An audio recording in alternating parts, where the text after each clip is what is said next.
I was born in the South with a twang in my mouth, with a honeysuckle wind did blow. The older I get by the day, I just miss how simple it was. Bare feet we were. Et salut les rêveurs, bienvenue pour découvrir ce nouvel épisode d'Un motard, un lieu, une histoire. Alors aujourd'hui mon invité sera un homme que je connais déjà depuis quelques années. Passionné de deux roues, il m'a proposé de me faire découvrir ce secteur incroyable d'Occitanie. Allez, je n'en dis pas plus, je vous propose qu'on se retrouve juste après mon intro.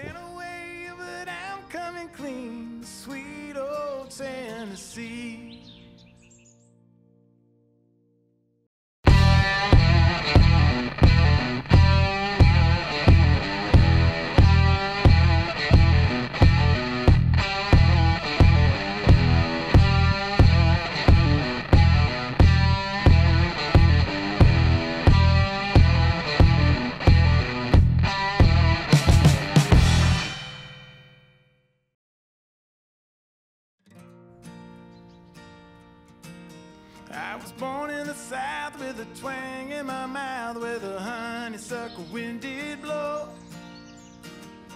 And the older I get by the day, I just miss how simple it was. Bare feet, we were 19, jumping in the water below. Et salut Jeff. Et salut Benji, ça va? Très bien et toi? Bah impeccable, écoute. Installe-toi, c'est le bureau de la journée. Ah bah oui, bien. Ouais, il y a Très pire, bien. y a pire. On a eu pire, voilà, c'est ça. Ça fait plaisir que tu me ramènes ici, ça fait longtemps que j'étais pas venu. Oui, d'autant plus que c'est toi qui m'as amené la première fois. Mais tu vois, je m'en souvenais même plus. Mais c'est vrai que le cadre est incroyable. Et ouais, c'est un cadre encore qui est assez méconnu des touristes. Donc on arrive à avoir la paix, tu vois, la preuve. Bah, c'est vrai que depuis tout à l'heure, on n'en a pas croisé, ça nous va bien. Voilà, c'est parfait. Bon Jeff, présente-toi rapidement alors. Donc Jean-François, 46 ans et passionné de moto comme tous ceux qui sont passés dans ton émission. C'est vrai que c'est comme ça qu'on s'était rencontrés lors d'une première balade il y a un petit moment maintenant. Oui. On avait même fait une initiation au rallye, je me souviens ensemble, où il y avait plu toute la journée. Oui, il a fait froid aussi. Et froid, pluie. Et je me souviens qu'on était les deux seuls à avoir voulu faire la nuit. La nuit j'avais arrêté parce que moi je m'étais chopé des crampes dans les jambes et je pouvais plus rien faire. Et du coup j'avais pas pu finir la nuit. C'était une belle expérience. Ouais, alors ce que je te propose, c'est qu'on parlera un peu de ton profil, de qui tu es un petit peu après. Ouais. Et on se rejoint juste après ta vidéo. On leur fait découvrir un petit peu déjà ce secteur. Bah écoute, ouais, nickel. Et après on revient sur toi alors. Enfin sur Parfait. toi, c'est un mot. Hein. Oui. On est d'accord. Allez, côté. À tout de suite. À de suite.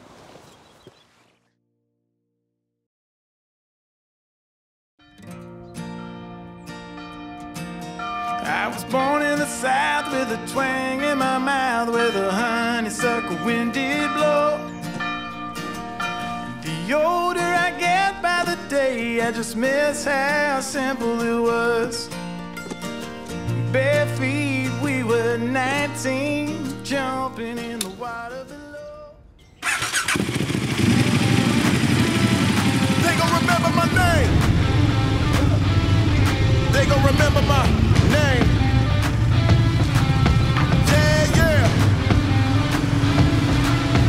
Yeah, they gon' remember it. How I came out of the deficit. Man, I came far like a javelin, with a brave heart and a remnant. Dog, I'm relishing on my nights and days. I would never have them write my page, cause it's written in the stars. Look at what I made, but really how much I gave. It's up now, remember my name, cause it's time for a change. Yeah, what people gon' tell me, I'm knowing the game. I'm walking in nothing the same, I'm nothing to play with. Eyes full of amazement, it's the wave I came with. They gon' look in the crowd and see when they found me. A statement, yeah, they gon' remember my name.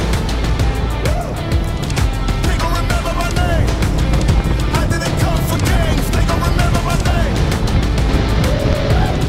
They gon' remember my name. Said I didn't come for games, they gon' remember my name. Man, I've been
On a pu découvrir grâce à toi un beau secteur. Ouais.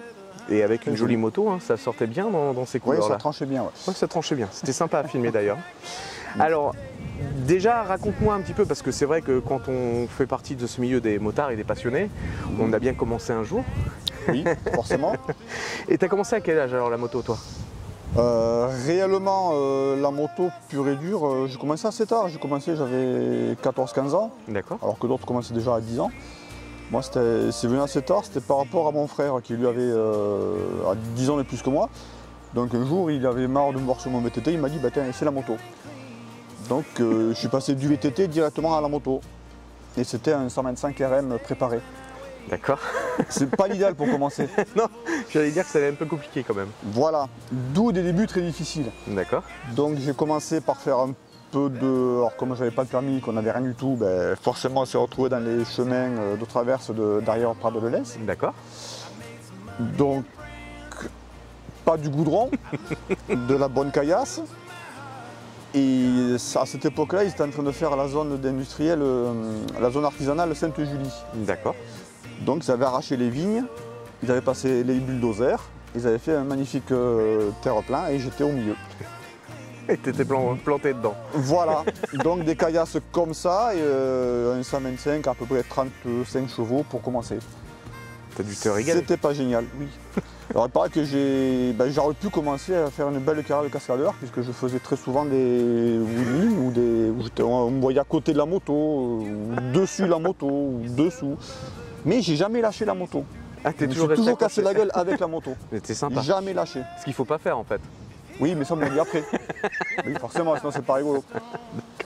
Donc voilà. Donc ça a été ta première aventure et ensuite t'as continué. Ensuite de là, j'ai fait un petit break un petit peu parce que bon... Ça t'avait calmé. Ouais, voilà. Et puis c'est un peu plus tard que finalement je me suis dit, bon c'était quand même sympa, faut quand même pas exagérer. Donc je me suis remis mais sur la route. Et puis là, bon, mais j'avais déjà 25, 26 ans. Ah oui, t'as fait une sacrée pause. Oui, j'ai fait quand même une sacrée pause. Et puis de là, j'ai passé mon permis et puis après ça s'est enchaîné quand même assez vite. Et donc quand tu as passé ton permis, t'es passé sur quoi comme première moto? Alors ma première moto, c'est pas compliqué, j'ai racheté la moto de l'auto-école. Donc c'était un 500 GS. Ok. Que j'ai gardé je crois un an et demi. Puis après j'ai eu un Kawasaki ER6, un des tout premiers modèles vendus à Montpellier. D'accord. C'était Guichard qui l'avait à l'époque. Que j'ai gardé pareil à peu près un an et demi, que je comptais garder un peu plus longtemps, mais finalement chez Kawa à cette époque-là, il y avait des problèmes moteurs, il y avait beaucoup de soucis, et j'ai eu le problème moteur aussi. Donc au bout d'un an et demi, j'ai dit tant pis, on va arrêter. Et je me suis retrouvé, comme par hasard, chez KTM, avec un 990 Super Duke. Ça change. Oui. Le R6, 500. Oui. D'un seul coup, mais là aussi, c'est pas ma faute, c'est la faute à mon frangin. Oui, pardon. Il est chiant ton frangin quand même. Oui, il est un peu casse-couille, il est un peu envahissant. Il m'avait fait découvrir, lui à l'époque, il avait un 350, un modèle rare, un 350 GS GX. D'accord. C'est un 500 avec une cylindrée de 275 et tout le reste, enfin bon, un truc sur mesure de taré, voilà. Qui n'est pas fait pour n'importe qui. Et du coup, comme j'avais bien quand même kiffé cette moto en tant que passager, pas en tant que... non. En tant que passager, j'étais resté derrière assez longtemps et du coup je suis passé chez KTM et j'ai pris un 990 Super Duke. Et après j'ai pris donc, que j'ai gardé quand même... oui, tu l'as gardé un moment celle-ci. 9 ans. 9 ans et j'ai mis 144 000 km. Donc c'est pas fiable KTM, on est d'accord? Non, c'est catastrophique. Et donc après j'ai revenu sur celle qu'on a vue là, la 1290. Qui est magnifique d'ailleurs.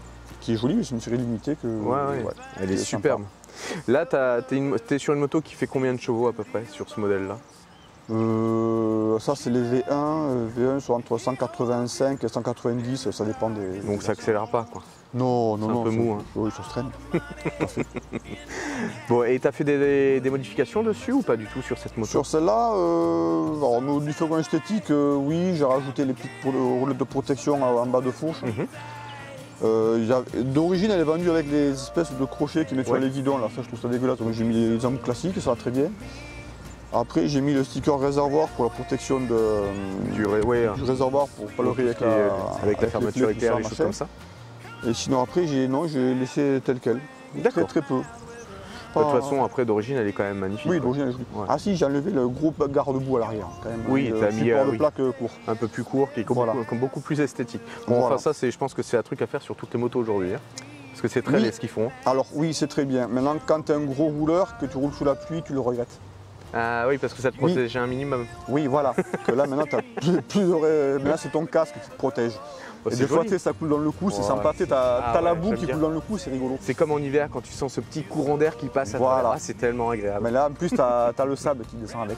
C'est trop bon. Voilà. Faut arrêter de rouler sur des routes dégueulasses aussi. Oui, bah, on se fait chier sinon. Hein. C'est vrai que c'est un truc qu'on a un petit peu en commun, c'est que tu as toujours aimé rouler sur les petites routes de chèvres Ouais, avec des grosses motos. avec des grosses motos. C'est un Ils sont truc pas faits qui- pour. Non, mais c'est tellement agréable justement, tu Voilà, galères c'est un ça. peu plus, c'est un peu plus technique, tu roules un peu moins Et vite, au c'est final, très bien. tu prends plus de plaisir. Ouais. Tout à fait. Voilà. Alors justement, on y vient. Aujourd'hui, tu fais quoi dans la vie? Parce que c'est vrai que c'est une question que je crois que je t'ai jamais posée, Jeff. Alors, aujourd'hui, je suis actuellement à mon compte, je suis artisan, je suis dans le multiservice. D'accord. Donc plomberie, électricité, jardinage, peinture, placo, un petit peu tout ça. Ouais. Parallèlement à ça, je suis prof de sport de combat Mhm. depuis 2 ans, depuis le Covid, Là, c'est en salle de sport que tu es Ouais. ou- C'est ça, hein. à ABS Sport. D'accord. Rue Qui est de situé la où Jasse-Morin. C'est à Pascal Moto, c'est la rue qui longe Pascal Moto et qui monte. D'accord. Donc Donc, à juste Montpellier en- même, pour ceux qui ne connaîtraient pas le site. Voilà. Alors pour ceux qui connaissent un petit peu le sport, c'est l'ancien, on a repris l'ancienne salle de sport, le gym. D'accord. Ah oui, c'est une grosse salle, ouais. Ouais. Et donc là, tu fais quoi comme type de sport de combat? Alors je fais du kickboxing et de la self-défense. Ok, donc là, au niveau de ça, et après, tu fais aussi tout ce qui est musculation, ou tu Non, travailles non, que moi, je fais vraiment la les partie sports de sportive? combat, ouais. Moi je fais D'accord. les sports de combat. Donc là, c'est des jeunes, c'est quoi? C'est des gens qui sont déjà formés? Il y a de tout. Ouais, tu prends du il y débutant a tout, à voilà. du formé. Voilà. Enfin, du De professionnel. l'expérimenter. Ouais, expérimenté. Et après, en termes de combat, tu combats toi ou tu es fait Non, vraiment moi, à que... 46 ans, Oh, j'ai t'as arrêté ouais. Ah, Ah oui, Et après, on dit que c'est l'âge qui est dans la tête, mais tu vois... Mais aussi, il y a aussi une notion de temps, c'est que si vraiment tu veux faire de la compétition, faut t'entraîner tout le temps. et voilà, il faut s'entraîner tout le temps. Moi, avec le boulot, j'ai pas forcément le temps. Mhm. Puis bon, ça fait 20 quelques années que je fais ça, j'ai plus vraiment envie non plus, tu vois, quand il y a un jour comme ça, j'ai pas l'info dans un C'est vrai gymnase. Ben, emmène des mecs à se battre ici, c'est drôle. Eh ben, Dans la vase et tout j'avais ça. pensé, mais ils sont pas tous motards, et si on va venir tous avec un camping-car, non. Non, Ça, ah ouais, là, non. ça gâcherait le truc, Non, quoi, là, quand même. ça un tue l'amour, ça. Et pour ton activité où tu disais multiservice, là, c'est pareil, tu as un nom de société. Comment ça se passe pour si on a besoin de Bah, faire pour moi, appel à toi? ma société, c'est Chaudet Industrie, Chaudet Industrie, d'accord. avec mon numéro de téléphone. Tu me donneras de toute façon les coordonnées que j'intégrerai Bah, en plus, écoute, pas de soucis. parce que ça peut toujours servir. On est toujours à la recherche d'un bon peintre ou d'un Bah, bon voilà. carreleur. Ben voilà, écoutez, il n'y a Tout plus va qu'à. Et donc après, en dehors de ça, tu as toujours ta passion qui t'anime et donc tu travailles ou du moins tu es dans une association également. Voilà, l'association des Monkey Pro Riders. Ouais. Vous voyez, elle est là. Une toute jeune asso qui s'est créée il y a à peine plus d'1 an. Mhm. Et on organise donc stage sur piste, week-end balade, week-end découverte, initiation rallye, initiation 125, enfin tout. Ouais, tout ce qui est moto. trait à la moto. Voilà. Donc tu disais piste, est-ce que vous faites aussi off-road ou il n'y en a pas dans votre structure? C'est juste pour savoir. Alors, on a prévu d'en faire. Pour D'accord. l'instant, bon, il manque quand même les motos. Ouais. Mais on a prévu de faire du off-road aussi. Pourquoi tu le fais pas avec ta catoche? Ça pourrait être drôle, une petite DFCI à fond. Ouais, mais c'est pour trouver les pneus qui se montent dessus, c'est plus compliqué. Faut tout Là, tu changer. vois, en fait, on continue à être des motards, on a toujours une excuse sur les pneus. Voilà, oui. Voilà, c'est ça. Puis ça coûte cher aussi. Ça coûte super cher. Et donc cette association, ça se passe comment? Les gens doivent prendre un abonnement. Tu as ta carte de membre, Ouais. et puis après de là, qui te donne accès à des réductions sur les balades, sur les sorties, sur tout ce qu'il y a à la boutique. D'accord. Tu peux aussi aller voir Anna chez Cardi Moto, c'est un Médas, qui fait D'accord. partie de l'assaut, qui te fera aussi une petite réduction Sur le matériau. Cardi. Très bien. Voilà. Donc ça c'est un bon petit plan. Et au niveau pareil, quand tu dis débutant et autres, c'est quelqu'un qui n'a jamais fait de moto qui vient et vous allez lui les former à la conduite en sécurité sur route, Ouais, c'est ça? C'est ça, en fait ça passe sur route, on va à la Cardoni, c'est Oui, l'espace une piste pédagogique, fermée, oui. FFMC. Et là donc ils peuvent passer donc déjà avoir une petite idée de ce que sera le permis, puisqu'on leur fait faire un petit peu on leur fait réviser les bases du permis. D'accord. Comme ça quand ils vont s'inscrire au permis, ils ont déjà quelques notions, ils savent à quoi ils vont s'attendre. Pas faire comme moi, ils vont retrouver dans les chemins de traverse avec un truc à 35 chevaux. Ça, je ne le recommande pas. Ouais, il y a un véritable accompagnement, même dans le choix de la moto future ou des choses comme ça. Voilà. Ouais. Non, très bien, c'est hyper intéressant. Alors pour revenir un petit peu à notre balade du jour quand même, à ce que tu nous as fait découvrir grâce à ta première partie, pourquoi tu as sélectionné, pardonne-moi, ce secteur en particulier? Parce que oui, il est très beau, mais pourquoi? Mais justement, il est très beau parce qu'il n'est pas vraiment situé, il n'est pas très touristique, il n'est pas vraiment sur les cartes d'Office du tourisme. Pas encore, bon après l'émission il sera sûrement. Mais c'est un circuit, c'est un secteur qui est assez sympathique puisque le Salagou est là à 5-6 km, l'Odève pareil 5-6 km par ici. Et Arboras juste derrière, là aussi pareil à peu près 5-6 km, donc toi c'est pile poil au milieu. Ouais, c'est le triangle des plaisirs. Voilà, et du coup les routes sont, comme tu as dit, sont très sympathiques, on passe ici régulièrement et on prend toujours autant de plaisir. Ah c'est vrai. Puis bon le cadre quand même aussi. Et juste idyllique, voilà. Franchement c'est magnifique. C'est bien. Donc c'est un secteur que j'aime quand même beaucoup. Donc en l'occurrence, tu le conseilles aux gens qui voudraient découvrir quand même un peu la proximité du Salagou, parce que c'est vrai que quand on arrive dans ces secteurs, on découvre tout de suite des terres rouges, on découvre le contraste du vert et des couleurs, notamment avec ces couleurs, c'est juste fantastique. C'est vraiment un endroit que ça me fait vraiment plaisir que tu m'aies ramené ici, vraiment. Et on est donc ça s'appelle le Canyon du Diable. C'est le début en fait. Hein. Voilà. Parce qu'après vous avez aussi les gorges du Diable qui se trouvent carrément dans les terres du Salagou. Vous avez une cascade aussi un peu plus loin. Donc voilà, un secteur hyper intéressant que ce soit pour les motards, mais pour les randonnées, cyclistes, tout ça. Faites-vous plaisir. Il y a quoi faire. Ça fera chier un peu de Jeff, mais bon tant pis. Parce qu'il y aura du monde sur la route. On va partager, on partage. On est là pour ça. Super. Bah écoute, qu'est-ce qu'on pourrait te souhaiter pour cette fin d'année 2023? Est-ce que vous avez des gros projets? Est-ce que tu as des gros projets, pardonne-moi? Bah écoute, on va essayer de faire vivre l'assaut déjà au maximum, et puis si on peut avoir un petit peu de succès, et puis que du bonheur en fait. On peut te souhaiter que ce malheur-là. Que souhaiter de plus à part le bonheur? Pas grand-chose. Bon, l'argent aussi, mais... Ouais, l'argent ça permet de rouler, l'essence, voilà. Oui, voilà. Ça fait partie du bonheur. Ça fait partie du bonheur. Le mec qui dit que l'argent ne fait pas le bonheur, c'était peut-être valable à une époque. Ouais, voilà. Il en a déjà. Mais il en a beaucoup, ouais. Alors merci beaucoup Jeff de m'avoir fait découvrir ce secteur. Merci à toi de ton invitation. Et on se retrouve bientôt pour une prochaine vidéo alors. Merci à toi Jeff. Allez, ciao. À bientôt. Et voilà, c'est la fin de cet épisode. Vous pourrez retrouver toutes les informations concernant Jeff directement dans la description. Je vous dis à très vite pour un prochain épisode. Merci encore à tous. N'oubliez pas de vous abonner, de liker, de partager et de commenter un maximum. À bientôt.